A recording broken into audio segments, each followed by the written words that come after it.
శ్రీమతి నమః. ఈ రోజు తొలి ఏకాదశి. నేను తమ్నైల్లో పెట్టింది నిజమే. ఎన్నో జన్మల అదృష్టం ఉంటేనే తప్ప మనం భగవద్భక్తుల చరిత్రలు వినలేం. భగవంతుడి గురించి తెలుసుకోవాలి అన్నా తెలుసుకునే అదృష్టము అవకాశము రెండూ రావు. పూర్వజన్మ సుకృతం ఉంటేనే మనం ఇలాంటి గొప్ప విషయాలు తెలుసుకోబోతాం. అందులోనూ ఈ రోజు తొలి ఏకాదశి. తొలి ఏకాదశి రోజునే పాండురంగంలో ఐక్యమైపోయిన ఒక భగవద్భక్తురాల చరిత్ర వినాలి అంటే నిజంగానే అదృష్టం వినాలి. ఈ చరిత్ర వింటే మనం జీవితాన్ని ఎలా గడపాలి, చిన్నప్పటి నుంచి ఎలా ఉండాలి, కష్టాలు వస్తే ఎలా తట్టుకోవాలి, ఇవన్నీ మనకి అర్థం అవుతాయి. అందులోనూ భగవంతుని ఎలా ప్రసన్నం చేసుకోవచ్చు అనే విషయం కూడా మనకి పూర్తిగా అర్థమైపోతుంది. ఈ భక్తురాల గురించి తెలుసుకునే ముందు పాండురంగడి పాద పద్మాలకి నమస్కరిస్తూ వీడియోలోకి వెళ్ళిపోదాం. మనం చంద్రభాగా తరంగాలలో పాండురంగడి భక్తుల గురించి దాదాపుగా అన్ని చెప్పేసుకున్నాం. ఈ సక్కుబాయి గురించి కూడా నేను చెప్పాను. కానీ ఈ రోజు తొలి ఏకాదశి.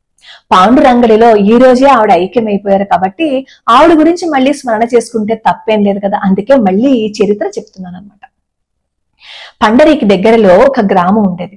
ఆ గ్రామంలో గంగాధరుడు కమలాబాయి అనే దంపతులకి సంతానం లేదు. వాళ్ళిద్దరూ కూడా పాండురంగడి భక్తులు. ఎంతో కాలం పాండురంగడి సేవ చేసుకున్న తర్వాత పాండురంగడి అనుగ్రహంతో వాళ్ళకి ఒక కూతురు పుడుతుంది. ఆ అమ్మాయికి సక్కుబాయి అని పేరు పెట్టుకుంటారు. భగవంతుడి అనుగ్రహం వల్ల పుట్టిన ఈ సక్కుబాయి చిన్నప్పటి నుంచి అందరి పిల్లల్లాగా లౌకికంగా ఉండేది కాదు. ఆటలు ఆడుకోవడం, పాటలు పాడుకోవడం, ఈ గంతులు వేయడం చేసేది కాదు. ఎప్పుడు కర్ర మొద్దులాగా ధ్యానంలో ఉన్నట్లే, ఎప్పుడు ఈ ప్రపంచంతో సంబంధం లేదు అన్నట్లుగానే ఉండేది. చిన్నప్పటి నుంచి కూడా, ఊహ తెలియనప్పటి నుంచి కూడా అంతే, అలాగే ఉండేది. అనుకోకుండా అమ్మాయి కళ్ళలోంచి నీళ్లు వచ్చేసేవి. అప్పుడే తనలో తను నవ్వేసుకుంటూ ఉండేది. ఆ అమ్మాయిలో చలనం ఎప్పుడొచ్చేది అంటే భగవన్ నామస్మరణ ఎవరైనా చేసుకుంటూ ఉంటే, విఠల నామస్మరణ ఎవరైనా చేస్తుంటే అప్పుడు చలనం వచ్చేది, అప్పుడు గెంతులేసేది, అప్పుడు ఆటపాటలు అవన్నీ అప్పుడు ఉండేవన్నమాట. ఏంటి ఇంత చిన్న పిల్లకి ఇంత పరధ్యానం ఏంటి, ఇలా మొద్దులా పడింది ఏంటి అని చెప్పి తల్లిదండ్రులు కలవరపడుతూ ఉండేవారు. ఒకసారి ఏం చేస్తారంటే పాండురంగడి ఆలయానికి తీసుకువెళ్తారు సక్కుబాయిని. రంగడిని చూస్తూ అలా మైమర్చిపోతుంది. రంగడి ఆలయానికి వెళ్ళేటప్పుడు ఈ సక్కుబాయి వయస్సు 7 సంవత్సరాలు అనమాట. అలా పాండురంగడిని చూస్తూ బాహ్య స్మృతిని కోల్పోతుంది. సరే, వీళ్ళ తల్లిదండ్రులు కూడా స్వామివారిని దర్శనం చేసేసుకుంటారు. ఇంకా వెళ్ళిపోదాం రా అని చెప్పి ఈ సక్కుబాయి భుజం మీద చేయి వేస్తే అప్పటి వరకు తన ప్రియమైన వ్యక్తితో కలిసి ఉన్న తనని ఎవరో దూరం చేసేశారు అనే భయంతో ఒక్కసారి ఉలిక్కి పడుతుందన్నమాట. అంటుంది. వెంటనే ఎందుకు అలా అన్నావు అంటాడు తండ్రి. సరే చెప్పు, ఏంటి విషయం అడుగుతుంది 7 సంవత్సరాల్లో ఉన్న ఆ సక్కుబాయి. పద ఇంటికి వెళ్దాము, ఆలస్యం అయిపోతుంది అంటే, ఇంటికా? ఇల్లు ఎక్కడుంది, ఎక్కడికి రావాలి అని చెప్పి అడుగుతుంది. అదేంటి మన ఇంటికి వెళ్ళాలి కదా, ఆలస్యం అయిపోతుంది రా అంటే వయసుకు మించి ఎన్నో మాటలు చెప్తుందనమాట. ఈ ప్రపంచం ఏమైనా శాశ్వతం అనుకుంటున్నావా, ఈ జీవితం ఏమైనా శాశ్వతం అనుకుంటున్నావా, శాశ్వతంగా ఉండేది భగవన్ నామస్మరణ, విఠలుడి పాదాలు పట్టుకో, నేను ఇక్కడి నుంచి కదిలి రాను, నేను ఇక్కడి నుంచి రానే రాను, మీరు వెళ్ళండి అని చెప్తుంది సక్కుబాయి. వెంటనే తండ్రికి బాధ కలుగుతుందనమాట. అదేంటి చిన్నప్పటి నుంచి నేమో పరధ్యానంగా ఉండేది, ఇప్పుడేమో ఇంటికి రానంటుందని చెప్పి గట్టిగా మందలిస్తారు. గట్టిగా చేయి పట్టుకుని బయటికి తీసుకుని వస్తే రంగడి నుంచి తనని వేరు చేసేస్తున్నారు అనే బాధతో మూర్ఛపోతుంది. చూడండి, అంటే అక్కడ ఉన్నది విగ్రహము అని అనుకోలేదు అమ్మాయి, అక్కడ ఉన్నది రంగడు అని అనుకుంది. కాబట్టే రంగడి నుంచి గట్టిగా లాగేసరికి, తీసుకువెళ్లేసరికి నాకు దూరం చేసేస్తున్నారని చెప్పి మూర్ఛపోయింది. మనకి అత్యంత ప్రియమైన వ్యక్తి మన నుంచి దూరంగా వెళ్ళిపోతే మనం ఎంత బాధకి గురవుతామో, అలాంటి బాధ అనుబంధం ఎవరితో పెంచుకుంది?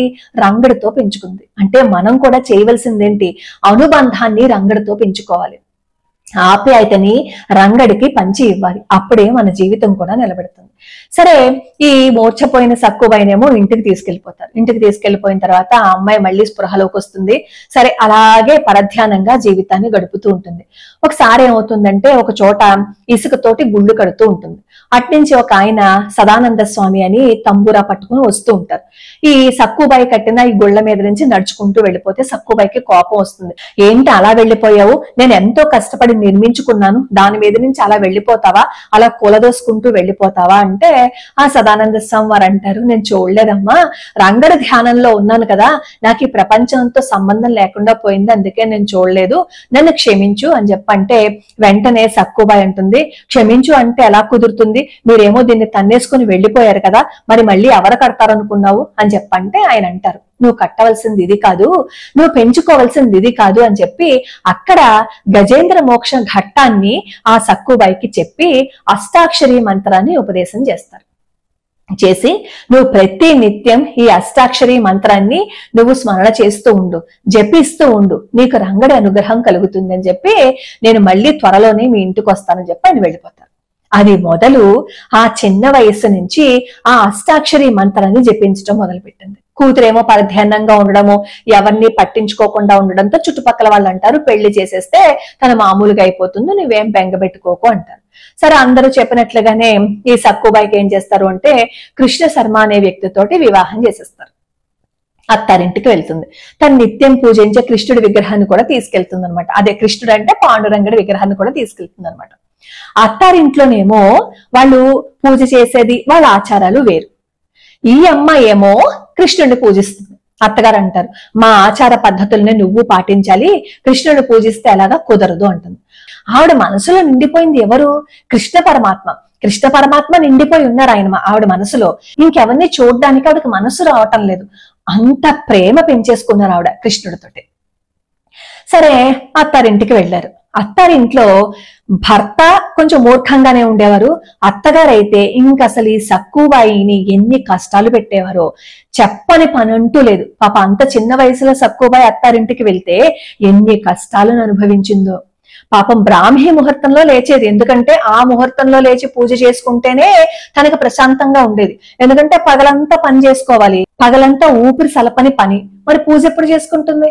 పొద్దున్నే లేచి పూజ చేసుకుని అప్పుడు ఇంటి పనులన్నీ చేసేది. ఒక రోజు ఏమవుతుందంటే ఈవిడ బ్రాహ్మీ ముహూర్తంలోనే రంగడికి పూజ చేసుకుంటూ ఉంటే అత్తగారు లేస్తుంది. నీకు బుద్ధి ఉందా లేదా? ఇంత పొద్దున్నే పూజలు చేస్తావా? మాకేమో నిద్ర వచ్చేస్తుంది, మేమేమో పడుకోవద్దా? నీ పాటల వల్ల మాకు నిద్ర భంగం అయింది అని చెప్పి వెంటనే ఏం చేస్తుంది తెలుసా? ఆ కృష్ణుడి విగ్రహాన్ని ఏమో పీఠం నుంచి తీసుకుని బయటికి వెళ్ళిపోతూ ఉంటుంది. బతిమాలుతుందనమాట సక్కుబాయి, వద్దొద్దు, దయచేసి నా కృష్ణుడిని నా నుంచి దూరం చేయొద్దు, నేను భరించలేను, నేను చేస్తున్న పూజల వల్లే కదా మీకేమో ఇబ్బంది కలుగుతోంది అంటారు. మీకు ఇబ్బంది కలగకుండా నేను చాలా నెమ్మదిగానే నా మనసులోనే నేను అన్ని చేసుకుంటాను, నేను మిమ్మల్ని ఇబ్బంది పెట్టను, నా కృష్ణుడిని నా నుంచి దూరం చేయొద్దు, నేను బ్రతకలేను అంటుంది. అంటే అత్తగారికేమో ఈ సక్కుబాయి ఒక పిచ్చిదల్లా కనబడుతుంది అనమాట.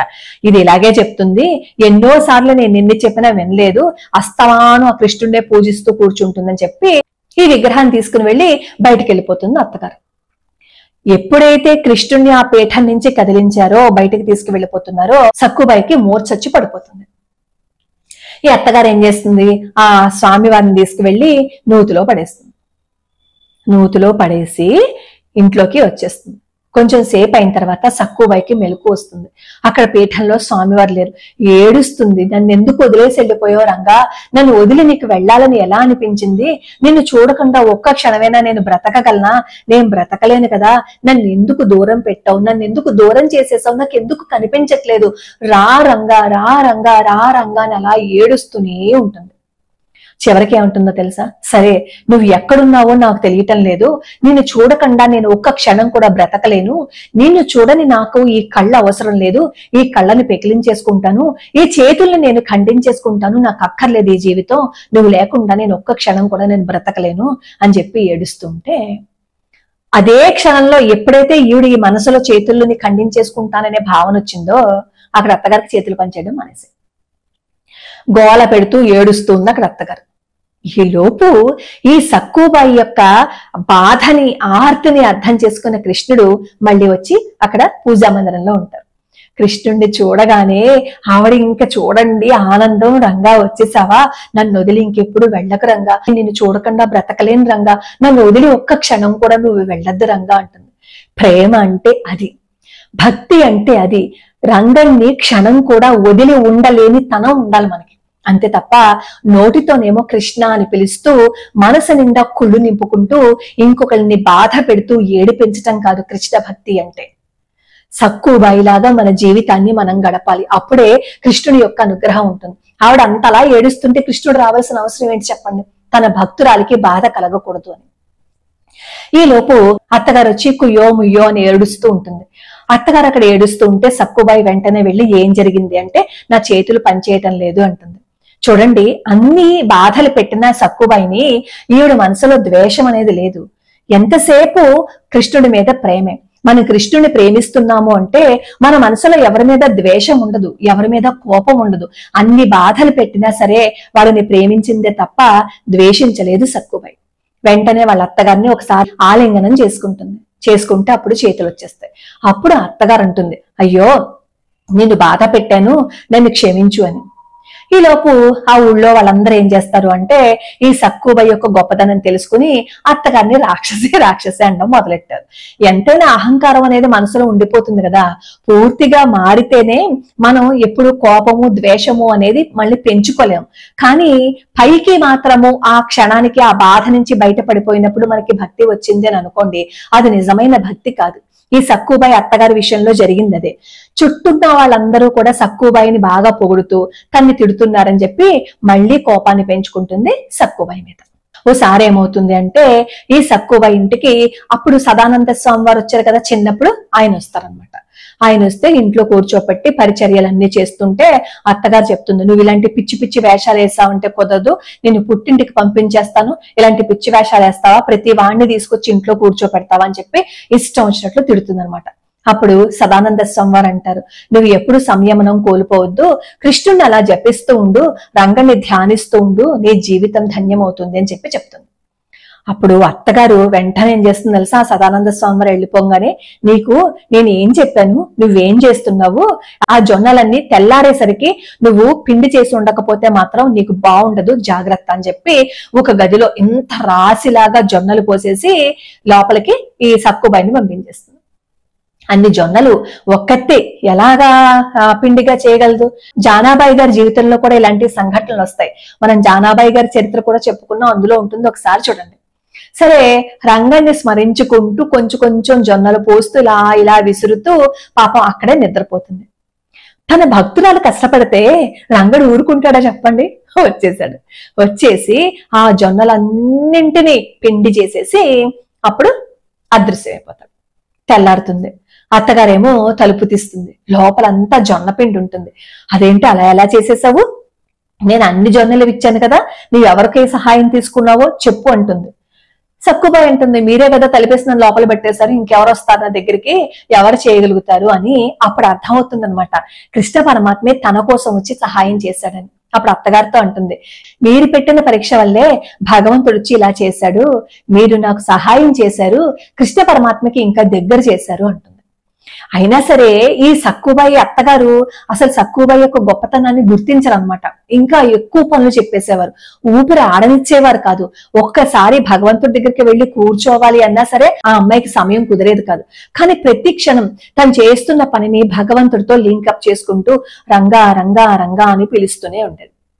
ఒకరోజు అత్తగారేమో సక్కుబాయిని పిలిచి, నీకు నేనేం చెప్పాను, పొలానికి నీళ్లు పెట్టమని చెప్పాను కదా, నువ్వెందుకు పెట్టలేదు, అర్ధ గంటలో నువ్వు పొలానికి నీళ్లు పెట్టకపోతే మాత్రం జాగ్రత్త అని చెప్పి పాపం సక్కుబాయికి వార్నింగ్ ఇస్తుంది అనమాట. ఏం చేస్తుంది సక్కుబాయి? పొలానికి వెళ్తుంది. మొత్తం ఆ పొలానికి అంతటికీ నీళ్లు పెట్టాలి అంటే దాదాపుగా 7-8 గంటలు పడుతుంది. అలాంటిది అర్ధ గంటలో పెట్టేమంది, ఎలా సాధ్యమవుతుంది? సరే, ఆవిడేమో సక్కుబాయి పొలానికి వెళ్ళిపోయి అలా నీళ్లు తోడుతూ రంగన్ని స్మరణ చేసుకుంటుంది. ఇక్కడ కూడా మళ్ళీ చూడండి, భగవంతుణ్ణి ఆర్తిగా ప్రేమగా పిలిస్తే ప్రతి చిన్న విషయంలోనూ ప్రతి చిన్న కష్టంలోనూ భగవంతుడు వచ్చి తీరతాడు తెలుసా. మనం నమ్మం ఆయన వస్తాడా అని చెప్పి క్వశ్చన్ మార్క్ వేసి మన బతుకంతా అనుమానాలు. ఈ అనుమానాలకు తోడు చెడగొట్టే బ్యాచ్లు కొంత ఉంటాయి. మహిమలు జరుగుతాయా? ఏమీ జరగవు. మహిమలు మహిమాన్వితాలు ఇప్పుడు ఏమీ జరగవు. భగవంతుడి పాదాలు పట్టుకుంటే భగవంతుడి యొక్క అనుగ్రహం ఉంటుంది అనేది ఈ పాండురంగడ భక్తుల చరిత్రలో ఎప్పుడో ఎక్కడో ఏ సత్యయుగంలోనూ జరగలేదు, కలియుగంలో జరిగాయి. ఈ కలియుగంలోనే ఇవన్నీ జరిగాయి. ఆ భక్తుల జీవితాల్లో జరిగింది మన జీవితంలో ఎందుకు జరగదు? ఆ భక్తులకున్నది నిష్కామ ప్రేమ, నిస్వార్థ ప్రేమ. మనకున్నది స్వార్థ ప్రేమ. నిలువెల్ల కపటాన్ని నింపుకుంటూ కృష్ణ అని మాత్రమే మనం పిలుస్తాం కాబట్టి మనకి భగవంతుడి అనుగ్రహం ఉండదు. మనం మనుషుల్ని మోసం చేయగలం కానీ భగవంతుడిని మోసం చేయగలమా? కృష్ణ కృష్ణ అని ప్రపంచం కోసం పిలుస్తున్నా మనస్సుతో మనం పిలవటం లేదని కృష్ణుడికి తెలుస్తుంది కదా. మనసుతో పిలిచింది కాబట్టే ఈ సక్కుబాయి కోసం కృష్ణుడు వచ్చేసి ప్రతి క్షణం ఆవిడతో పాటే ఉన్నారు, ఆవిడతో పాటే తిరిగారు, ఆవిడ కోసం వచ్చేసారు కూడా. సరే పొలానికి నీళ్లు పెట్టేసి ఆవిడ వస్తూ ఉంటే పండరి వెళ్లే వాళ్ళు ఈవిడికి కనిపిస్తారు. వెంటనే అక్కడికి వెళ్ళిపోయి మీరు ఎక్కడికి వెళ్తున్నారు అని చెప్పి అడుగుతుంది. వాళ్ళు అంటారు, మేము పండరీపురం వెళ్తున్నాము, పాండురంగడి దర్శించుకోవాలనుకుంటున్నాము, ఈ ఏకాదశికి మేము స్వామివారిని దర్శించుకోవాలని అనుకుంటున్నాము అంటే ఆవిడ అంటుంది, నేను కూడా మీతో పాటు వస్తాను అంటుంది అనమాట సక్కుబాయి. సరే ఈ వీళ్ళతో పాటు సక్కుబాయి కూడా వెళ్ళిపోతూ ఉంటే అత్తగారికి ఈ విషయం తెలుస్తుంది. వెంటనే కొడుక్కు చెప్తుంది, ఇదిగో నీ పెళ్ళం వెళ్ళిపోతోందంట పండరీపురం, వెళ్ళి తీసుకునిరా, అదో పిచ్చిదైపోయింది అని చెప్పేసి అంటుంది. వెంటనే భర్త వచ్చి బలవంతంగా సక్కుబాయిని ఇంటికి తీసుకొస్తారు. సక్కుబాయి బతిమాలుకుంటుంది, నేను రంగని చూడాలి, పోనీ మన ఇద్దరం వెళ్దాం రండి అంటే భర్త అంటాడు, నీకు పని పాట లేదా, నీకేమన్నా పిచ్చా, ఏం కుదరదు, నువ్వు ఇక్కడే పడుండు అంటే ఎంత బతిమాలుకుంటుందో అయినా సరే వినరు. సరే నేను వెళ్ళిపోతాను, మీరు రాకపోయినా సరే అని మొండి పట్టుపడితే వెంటనే ఏం చేస్తారంటే అక్కడ ఒక స్తంభానికి కట్టేస్తారు. సక్కుబాయిని కట్టేస్తారు. వీళ్ళిద్దరు వెళ్ళి పడుకుంటారు. అలా ఏడుస్తూ ఉంటుంది, రంగా నిన్ను నేను చూడలేకపోయాను రంగా, నువ్వు నా కోసం రా రంగా, నేను అక్కడికి రాలేకపోయాను రంగా అని అలా ఏడుస్తూ ఉంటే ఆ గదిలో అద్భుతమైన వెలుగు, ఆ వెలుగులోంచి ఒక స్త్రీమూర్తి వస్తుంది. అచ్చం సక్కుబాయిలాగే ఉంటుంది. ఆ అమ్మాయిని చూసి ఎవరు, అచ్చం నాలాగే ఉన్నావు అంటుంది సక్కుబాయి. అప్పుడు వెంటనే ఆ స్త్రీమూర్తి అంటుంది, నువ్వు పండరీపురం వెళ్ళాలనుకుంటున్నావు కదా, నువ్వు పండరీపురం వెళ్ళాలనుకుంటున్నావు అనే విషయం నాకు తెలిసింది, మీ అత్తగారు వాళ్ళు ఇలా కట్టేశారు కదా, అందుకే నిన్ను నేను విడిపించుకోవడానికి వచ్చాను, పద నువ్వు పండరీపురం వెళ్దు గాని అంటే వెంటనే సక్కుబాయి అంటుంది, అమ్మో నేను రాను అంటుంది. పర్వాలేదు నువ్వు వెళ్ళిరా, నువ్వు నేను ఒకలాగే ఉన్నాం కదా, నేను ఇక్కడ ఉంటాను, నువ్వు వచ్చే వరకు నేను ఇక్కడ ఉంటా, ఆ తర్వాత నేను వెళ్ళిపోతా, కాబట్టి నువ్వు ఈ లోపేమో పండరీపురం స్వామివారిని దర్శించుకుంటరా, నాది ఆ ఊరే, నేను ఎప్పుడు అక్కడే ఉంటాను, నేను ఎప్పుడు సేవ చేసుకుంటూనే వచ్చాను, కాబట్టి ఈసారి నువ్వు వెళ్ళిరా అంటుంది. సరే రంగన్ని చూడాలి అనే ఆతృతలో వెంటనే ఏం చేస్తుందంటే ఒప్పుకుంటుంది. ఒప్పుకుంటే వెంటనే ఏమో ఈ స్త్రీమూర్తినేమో కట్టేస్తుంది స్తంభానికి. కట్టేసి ఒకసారి నమస్కారం చేసుకుని వెళ్తుంది. అది సంస్కారం అంటే. తన్ని విడిపించేశారు కదా అని చెప్పి పరిగెత్తుకుంటూ వెళ్ళిపోలేదు. తన్ని విడిపించినందుకు కృతజ్ఞతగా కాళ్ళకి నమస్కారం పెట్టి జాగ్రత్తలు చెప్పి మరీ వెళ్ళిపోయింది పండరీపురం సక్కుబాయి. అక్కడ స్వామివారి దర్శనం చేసుకుంటూ ప్రమాదవశాత్తు సక్కుబాయి మరణిస్తుంది అనమాట. సక్కుబాయి మరణిస్తే అక్కడ ఈ సక్కుబాయికి తెలిసిన వాళ్ళు ఏం చేస్తారు అంటే అప్పటికి ఆవిడకి దహన సంస్కారాలు చేసేస్తారు. ఆ చితాభస్మాన్ని తీసుకురావాలి అని అనుకుంటారు. ఈ లోపు ఏమవుతుందంటే రుక్మిణీదేవి పాండురంగడి దగ్గరికి వచ్చి అడుగుతుంది, ఏంటి రంగా ఇక్కడ ఉండిపోయావు, అక్కడ పండరీపురంలో నీ భక్తులు నీ కోసం వేచి ఉన్నారు, నువ్వేమో ఇక్కడ ఉండిపోయావేంటి, రా అని చెప్పి పిలుస్తుంది అనమాట. అప్పుడు రంగడు సమాధానం చెప్తాడు రుక్మిణీదేవికి, నేను ఎలా వస్తాను, నేను సక్కుకి మాట ఇచ్చాను తను వచ్చేదాకా నేను ఇక్కడే ఉంటానని, ఇప్పుడు తను రాలేదు, తనేమో చనిపోయింది కదా, కాబట్టి నేను ఇక్కడే ఉండిపోతానని. అప్పుడు రుక్మిణీదేవి ఏం చేస్తుందంటే ఈ సక్కుబాయిని బ్రతికించాలి అని అనుకుంటుంది. ఈ లోపేమో ఈ చితాభస్మాన్ని అత్తగారింటికి తీసుకుని వస్తారు. వచ్చి ఇదిగో సక్కుబాయి చనిపోయింది పండరీపురంలో, మేమేమో చితాభస్మాన్ని తీసుకొచ్చామని చెప్పి భర్తకు అందిస్తే ఆ భర్త అంటే మీకు ఎన్ని పిచ్చెక్కిందా, అదిగో నా భార్య ఇంట్లోనే ఉంది పనులు చేసుకుంటోంది, చనిపోయింది అంటావేంటి అని చెప్పి చీవాట్లు పెడతారు. అప్పుడు అక్కడ ఉన్న వాళ్ళందరూ విచిత్రంగా చూస్తారనమాట. ఈ లోపు రుక్మిణీదేవి ఏం చేస్తారంటే చితాభస్మంగా మారిపోయిన ఆ సక్కుబాయిని ప్రాణం పోస్తారు. ఇది కలియుగంలో జరిగింది, ఏదో యుగంలో జరగలేదు, ఇదేది కట్టు కథలు కావు, కల్పించేసి రాసేసినవి కూడా కాదు. మీరు చంద్రభాగ తరంగాలు చదివితే మీకు పూర్తిగా అర్థం అవుతుంది. అప్పుడు ఆశ్చర్యపోతాడు భర్త, అదేంటి ఇద్దరున్నారు ఒకే రూపంలో ఉన్నారు అని. మాయా రూపంలో వచ్చిన సక్కుబాయి అదృశ్యమైపోతుంది. అసలైన సక్కుబాయి అక్కడ ఉండిపోతుంది. అప్పుడు ఆ భర్తకి ఆ అత్తగారికి అక్కడ ఉన్న వాళ్ళందరికీ అర్థం అవుతుంది అనమాట ఈ సక్కుబాయి యొక్క గొప్పతనం. చివరికి సక్కుబాయి ఈ తొలి ఏకాదశి రోజునే పాండురంగడిలో ఐక్యమైపోయారు. తన భక్తితో పాండురంగణ్ణి తన వెంట తిప్పుకోవటం మాత్రమే కాకుండా తనతో పాటు ఉన్న వాళ్ళందరికీ రంగడి యొక్క ఆశీస్సులు లభించేలా చేసింది.